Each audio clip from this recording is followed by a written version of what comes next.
Bonjour à tous, je m'appelle Natalia. Si vous envisagez de créer une entreprise en Russie, mais que vous vous inquiétez du montant des impôts que vous devriez payer sur vos bénéfices, cette vidéo est faite pour vous. Ou si vous êtes simplement intéressé par le fonctionnement du système fiscal russe, je vais vous l'expliquer en termes simples. Les impôts ont toujours existé, de l'Antiquité à nos jours. En Russie, il existe trois façons de gérer une entreprise. Première, en tant qu'entrepreneur individuel. Il suffit de s'enregistrer rapidement et de travailler de manière indépendante. Deuxième, en tant qu'indépendante, idéal pour les freelances. Et troisième, en tant que personne morale, SRL, SA, c'est pour les projets plus sérieux. La Russie moderne offre aux entreprises jusqu'à 6 scénarios fiscaux. Le régime fiscal général, RFG, est un régime fiscal appliqué par défaut aux personnes morales et aux entrepreneurs individuels s'ils n'ont pas opté pour des régimes spéciaux. RFG est réglementé par le Code fiscal de la Russie et implique le paiement de tous les impôts principaux, y compris la TVA, l'impôt sur les bénéfices pour les sociétés ou l'EPP pour les entrepreneurs individuels, l'impôt foncier et d'autres. Les sociétés sous RFG sont tenues de payer l'impôt sur les bénéfices qui s'élève à 25%. Certaines catégories de contribuables, comme les participants aux zones économiques spéciales, peuvent bénéficier de taux réduits. Les entrepreneurs individuels sous RFG payent l'IPP à un taux de 13 à 22% pour les résidents fiscaux ou 30% pour les non-résidents. L'un des impôts clés sous RFG est la TVA. Le taux standard de TVA est de 20%, mais pour certaines catégories de biens, un taux réduit de 10% s'applique. Certaines opérations sont également exonérées de TVA, comme les services dans le domaine de l'éducation ou les services médicaux. Les organisations et entrepreneurs individuels sous RFG payent l'impôt foncier s'ils possèdent des actifs fixes inscrits au bilan. Le taux varie de 0,1% à 2,2% et la taxe sur le transport. Les organisations, les sociétés et entrepreneurs individuels sont également tenus de payer des cotisations sociales pour les employés, 30% de la masse salariale. Les organisations, les sociétés, les entrepreneurs sous RFG soumettent de nombreuses déclarations. Déclaration d'impôt sur les bénéfices mensuels ou trimestriels, déclaration de TVA trimestrielle, déclaration d'impôt sur la propriété selon la région. Les entrepreneurs individuels soumettent la déclaration l'IPP une fois par an, avant le 30 avril de l'année suivante. Les inconvénients incluent une comptabilité complète, des paiements fiscaux élevés. Le régime fiscal simplifié OSN est un régime fiscal spécial permettant aux entreprises de réduire leurs charges fiscales et de simplifier leur comptabilité. L'une des options de l'OSN est l'objet d'imposition revenu, où l'impôt est calculé uniquement sur les revenus perçus sans tenir compte des dépenses. Peuvent opter pour l'USN les entrepreneurs individuels et les sociétés répondant à certains critères comme le montant de revenus annuel, le personnel. Pour l'objet revenu, le taux d'imposition est de 6% sur tous les revenus perçus. Cependant, les autorités régionales peuvent réduire ce taux jusqu'à 1% pour certaines catégories de contribuables, comme les entrepreneurs individuels nouvellement enregistrés. La comptabilité sous OCN est nettement plus simple que sous RFG. Les organisations doivent tenir une comptabilité complète, mais les entrepreneurs individuels peuvent se limiter à un livre des revenus et des dépenses. La déclaration OCN est soumise une fois par an. Cependant, l'impôt est payé sous forme d'acompte trimestriel. Malgré l'impôt simplifié, les entrepreneurs et les sociétés sont tenus de payer des cotisations sociales pour les employés, 3% du salaire, et des cotisations fixes pour les entrepreneurs individuels. L'USN Revenue est l'un des régimes fiscaux les plus simples est avantageux pour les petites entreprises. Cependant, avant de choisir, il est nécessaire d'évaluer la structure des coûts et l'éventuelle restriction. Si les dépenses représentent plus de 60-70% des revenus, il est préférable d'envisager l'ESN, l'objet revenu moins dépenses, et d'autres régimes fiscaux spéciaux. Le régime fiscal simplifié ESN avec l'objet revenu moins dépenses est un régime fiscal spécial. Le taux d'imposition sur ce régime est de 15% de la différence entre les revenus et les dépenses. Cependant, il est important de noter que les autorités législatives régionales ont le droit de réduire le taux d'imposition jusqu'à 5% pour certaines catégories de contribuables. Les contribuables soumettent une déclaration fiscale une fois par an. Cependant, des acomptes doivent être payés chaque trimestre. Un avantage important de ce régime est l'exonération de l'impôt sur les bénéfices pour les sociétés ou de l'IPP pour les entrepreneurs individuels, de l'impôt foncier et de la TVA si le revenu n'excède pas 60 millions de roubles par an. En conclusion, l'ESN, l'objet revenu moins dépenses, est un régime fiscal équilibré combinant une charge fiscale relativement faible avec la nécessité de tenir une comptabilité complète des dépenses. Le système de taxation par brevet.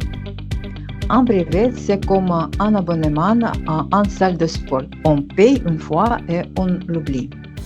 Le système de taxation par brevet est un régime fiscal spécial accessible uniquement aux entrepreneurs individuels afin de simplifier au maximum l'administration fiscale grâce à un montant d'impôt fixe.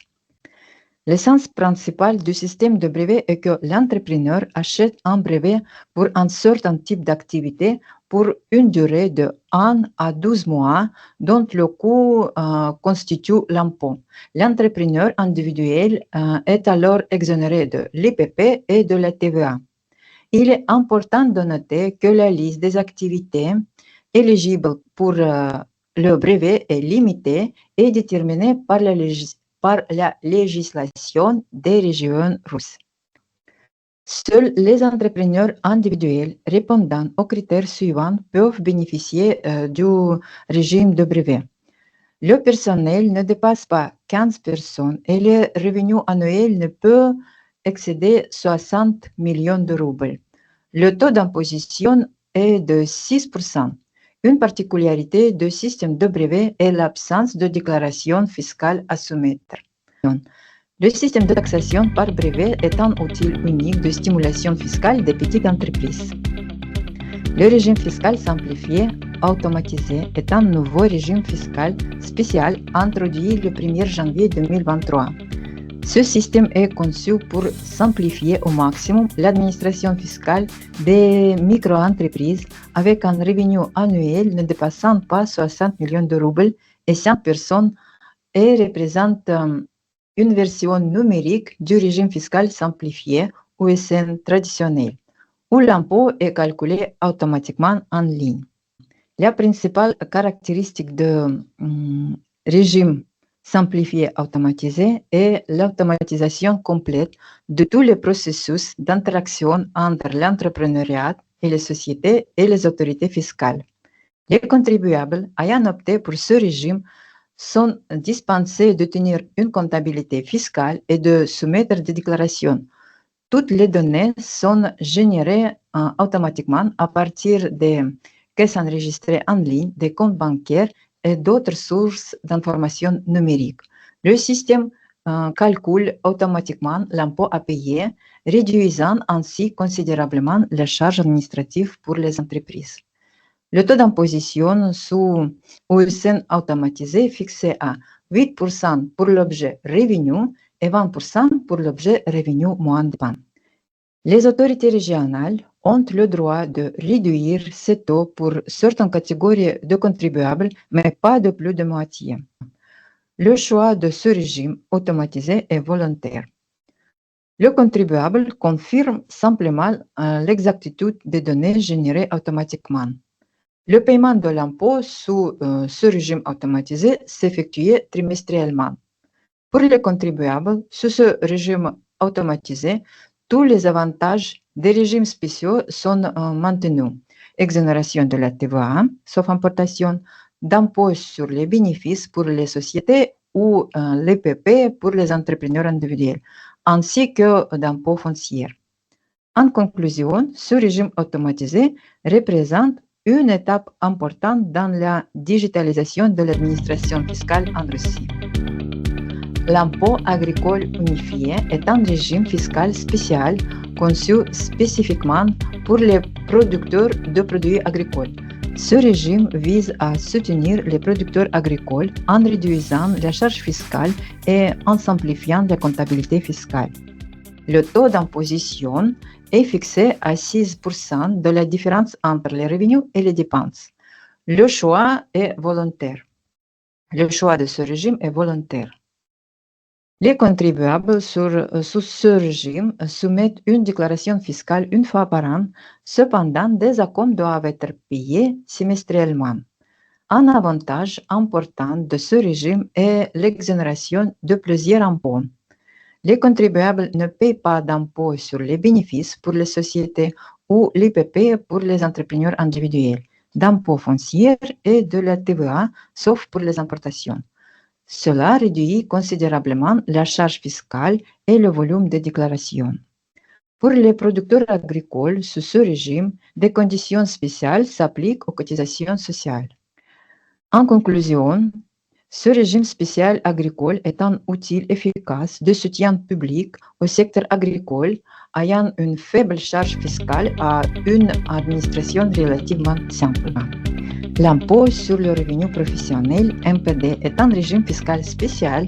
Ce régime est conçu pour les personnes physiques ou entrepreneurs individuels. Les personnes physiques ou les entrepreneurs individuels sans employés peuvent opter pour le NPD. Une condition importante est un revenu annuel ne dépassant pas 2,4 millions de roubles. Certaines activités sont exclues de NPD. Le taux d'imposition du NPD est de 4% et de 6%. Ces taux sont parmi les plus bas du système fiscal russe, rendant ce régime particulièrement attractif pour les entrepreneurs débutants et les freelances. Une particularité de NPD est l'exonération totale de l'IPP, de la TVA et des cotisations sociales. Les travailleurs indépendants peuvent toutefois cotiser volontairement à la retraite. Un avantage important du NPD est la possibilité de légaliser des services sans s'enregistrer comme entrepreneur individuel. Les travailleurs indépendants, personnes physiques, peuvent percevoir les revenus officiels, ouvrir des comptes bancaires et travailler avec des personnes morales tout en restant des particuliers.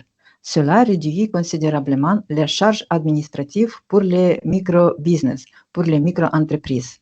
Le NPD est particulièrement avantageux pour les tuteurs, nounous, aides à domicile, freelance, artisans et autres professionnels fournissant des services aux particuliers ou aux petites entreprises.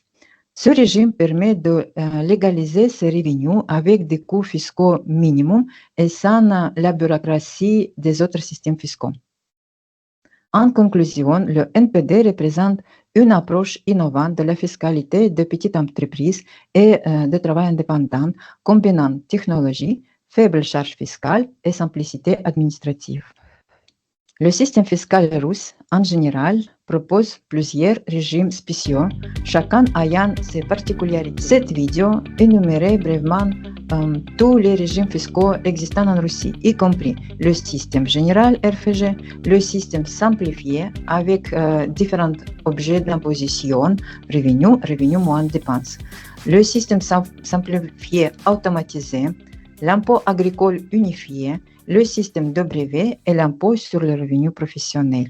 Le régime fiscal général est le plus complexe à administrer et s'applique par défaut si l'entrepreneur ou la société n'a pas choisi de régime spécial. Ce système nécessite une comptabilité complète, mais n'impose pas de restrictions sur des types d'activités, les revenus ou de personnel. Ce régime est généralement choisi par les grandes entreprises travaillant avec la TVA ou celles ne pouvant pas opter pour des régimes spéciaux. Le régime fiscal simplifié existe en deux versions, revenu 6%, et revenu moins dépenses 15%. La première version est avantageuse pour les entreprises à faibles dépenses. La seconde version convient aux entreprises de production et de commerce avec des coûts importants. C'est le régime le plus populaire parmi les petites et moyennes entreprises russes. Le système simplifié automatisé, introduit en 2023, est une version numérique de système simplifié avec des taux de 8% pour l'objet revenu et 20% pour l'objet revenu moins dépenses. L'impôt agricole unifié, avec un taux de 6% sur les bénéfices, est réservé aux producteurs agricoles, exonérés de la TVA. Le système de brevet est accessible uniquement aux entrepreneurs individuels. Le coût de brevet, impôt, est calculé à 6% de revenus potentiels fixes. L'impôt sur le revenu professionnel, NPD, est un régime spécial pour les personnes physiques sans employés. 4% transactions avec particuliers et 6% transactions avec des personnes morales. C'est le régime le plus simple et pratique pour les particuliers. Le choix d'un système fiscal doit tenir compte non seulement de la charge fiscale, mais aussi des coûts administratifs. Pour les entreprises orientées vers les particuliers B2C, les régimes sans TVA sont préférables car ils permettent d'offrir des prix plus compétitifs. Chaque système fiscal présente des particularités régionales. Les taux peuvent varier considérablement selon les régions russes. Par exemple, le coût d'un brevet est généralement plus élevé à Moscou que dans les régions et des taux réduits s'appliquent dans les zones économiques spéciales. La Russie moderne offre aux entreprises jusqu'à 6 scénarios fiscaux. Il est recommandé de consulter des experts fiscaux pour choisir le système optimal pour la... N'oubliez pas, les impôts sont comme l'histoire. C'est dommage de ne pas le savoir et ceux qui ne le savent pas payent deux fois. En Russie, les impôts sont comme la matrioshka russe. Cela paraît compliqué, mais une fois compris, la logique est là. L'essentiel est de choisir le bon système. Vous souhaitez en savoir plus sur les subtilités d'un type d'entreprise ou d'un type d'activité? Posez vos questions dans les commentaires. Je les analyserai personnellement et y répondrai. Et n'oubliez pas de vous abonner. Il y a encore beaucoup de choses utiles à venir.